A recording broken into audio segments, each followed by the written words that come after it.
ഇന്നിപ്പോ നേരെ ഇതൊക്കെ തകിടം പറഞ്ഞിട്ടാ. കാരണം ഉമ്മമാര് മക്കളെ ശപിക്കണ കാല. അള്ളാഹ് നമ്മളെ നന്നാക്കി തരട്ടെ. നമ്മളെ മാത്രല്ല ഉമ്മമാരെ അള്ളാഹ് നന്നാക്കി കൊടുക്കട്ടെ. എന്നാലേ കാര്യം നടക്കുള്ളൂ. ഞാൻ വെറുതെ പറയല്ല. ഉമ്മമാരിങ്ങനെ മക്കളെ കുറ്റം ഞാൻ പറയട്ടെ, ഉമ്മമാരോടൊക്കെ ഞാൻ പറയട്ടെ, കുട്ടികള് സ്വന്തം മക്കള് അവര് ഏതായാലും നമ്മളൊക്കെ ഉമ്മമാരെക്കാളൊക്കെ പക്വത കുറവാണ് അവർക്ക്. ചിലപ്പോ അവർക്ക് മക്കൾ ഉണ്ടെങ്കിലും ശരി, അവർക്ക് ഉമ്മാന്റെ അത്ര പക്വത ഒന്നും അവർക്ക് ഉണ്ടാവൂല. അപ്പോ ആ മക്കളെ ഭാഗത്തുനിന്ന് എന്തെങ്കിലും ഒരു തെറ്റ് വന്നാൽ ഉമ്മമാരെ ഞാൻ പറയട്ടെ, ഒറ്റയടിക്കങ്ങ് ശപിച്ചിട്ട് അവരങ്ങ് പുറം കാലം കൊണ്ട് ചവിട്ടി പുറത്താക്കല്ല വേണ്ടത്.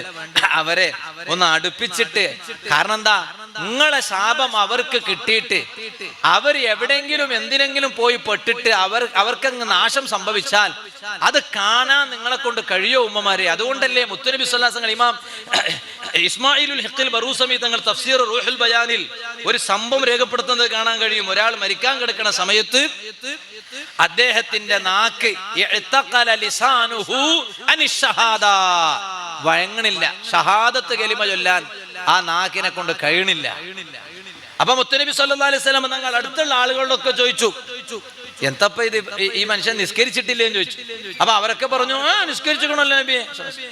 അപ്പൊ നോമ്പൊന്നും നോറ്റിട്ടില്ലേ? ഒക്കെ നോറ്റിക്കണു നബിയെ. അപ്പൊ ഒരു പിടുത്തം കിട്ടണില്ല. പിന്നെന്താ എങ്ങനെ സംഭവിക്കണത്? അപ്പൊ പറഞ്ഞു, ഉമ്മ ഉണ്ടോന്ന് ചോദിച്ചു. ഉമ്മ ഉണ്ട്.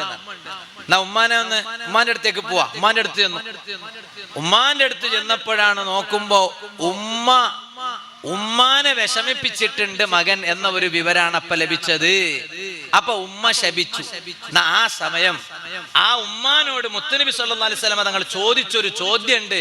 ആ ചോദ്യമാണ് ഞാന് ഇന്ന് സ്വന്തം മക്കളെ ശപിച്ചു കളയണ ഉമ്മമാരുണ്ടല്ലോ അവരോട് ഞാൻ അത് ചോദിക്കാൻ ഉദ്ദേശിക്കുകയാണ്. ഇത് ചെറിയ വിഷയമൊന്നുമല്ല, ഞാനിത് വെറുതെ പറയല്ല.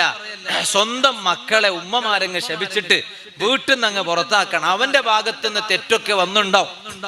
ചിലത് പലപ്പോഴും ചിലപ്പോ മരുമകളെ കാരണം കൊണ്ട്, മരുമകളെ സ്വഭാവം അങ്ങനെയാണെന്നൊക്കെ പറഞ്ഞിട്ട് സ്വന്തം മക്കളെ ശപിക്കണ കുറെ ഉമ്മമാരുണ്ട്. ഞാൻ പറയട്ടെ, ആ മക്കളിൽ നിന്ന് എന്തെങ്കിലും ഒരു കുറവുണ്ടായാൽ അത് പറഞ്ഞ് ശരിപ്പെടുത്തേണ്ടത് നമ്മളാ. ഇനിയിപ്പോ ശരിയായിട്ടില്ലെങ്കിൽ തന്നെ ഉമ്മമാരെ എന്തിനാണ് നമ്മൾ ശപിക്കണത്? ഓനങ്ങ് അറിയും, അവനത് മനസ്സിലാക്കും. എന്റെ ജീവിതത്തിൽ തന്നെ ഉമ്മാന്റെ മഹത്വം എന്താണെന്ന് ഞാൻ കാണിച്ചു കൊടുക്കും. സംഭവമൊക്കെ ശരി തന്നെയാണ്, ഒക്കെ ഉമ്മ പറഞ്ഞ തെറ്റു. പക്ഷേ ഒരിക്കലും ശപിച്ചു പോകരുത് ഉമ്മമാരെ, മക്കളെ ശപിച്ചു പോകരുത്.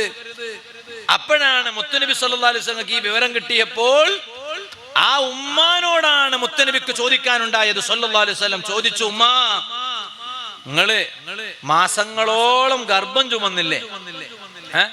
അത് ഈ മോനെ ശപിക്കാനായിരുന്നു നിങ്ങൾ ഗർഭം ചുമന്ന്? മാസങ്ങളോളം ഗർഭം ചുമന്നിട്ടല്ലേ ഈ മോനെ നിങ്ങൾ പ്രസവിച്ചത്? അത് നിങ്ങളെ മോനെ ശപിക്കാനായിരുന്നോ ഉമ്മാനാ ചോദ്യം, ലോകനേതാവിന്റെ ചോദ്യം സല്ലല്ലാഹു അലൈഹി വസല്ലം. രണ്ടാമതായി ചോദിക്കുകയാണ്, അല്ല 2 വയസ്സ് വരെ മുലയൂട്ടിയില്ലേ, പാല് കൊടുത്തില്ലേ, അതൊക്കെ കൊടുത്തത് ഈ മോനെ ശപിക്കാനായിരുന്നോ ഉമ്മ? ഈ കോലത്തിൽ മോനെ ആക്കണമെങ്കിൽ അന്ന് തന്നെ തീരുമാനിച്ചാൽ മതിയായിരുന്നല്ലോ, ഇങ്ങനൊന്നും ശ്രദ്ധിക്കാതെ എന്ന് ചോദ്യമാണ്. ലോകനേതാവായ അഷ്റഫുൽ ഖൽഖ് മുഹമ്മദുർ റസൂലുള്ളാഹി, ഒരാ നബി മുഹമ്മദുർ റസൂലുള്ളാഹി അഷ്റഫുൽ ഖൽഖ് സല്ലല്ലാഹു അലൈഹി വസല്ലം തങ്ങൾ ആ ഉമ്മാനോട് ചോദിച്ച ചോദ്യം എത്ര നല്ല പ്രസക്തിയുള്ള ചോദ്യമാണ്. ഈ സദസ്സിലുള്ള ഉമ്മമാർ ആ ചോദ്യം ഉൾക്കൊള്ളണം, ആ മഹത്വം ഉൾക്കൊള്ളണം. ഓ ഉമ്മമാരെ, മാസങ്ങളോളം ഗർഭം ചുമന്നത് മക്കളെ ശപിക്കാനായിട്ടാണോ? 2 വയസ്സ് വരെ മുലയൂട്ടിയില്ലേ, പാല് കുടിപ്പിച്ചില്ലേ, അത് മക്കളെ ശപിക്കാനാണോ? അത് ചിന്തിച്ചാൽ മക്കളെ ശപിക്കാൻ ഒരുമ്മാക്കും കഴിയില്ല കേട്ടോ.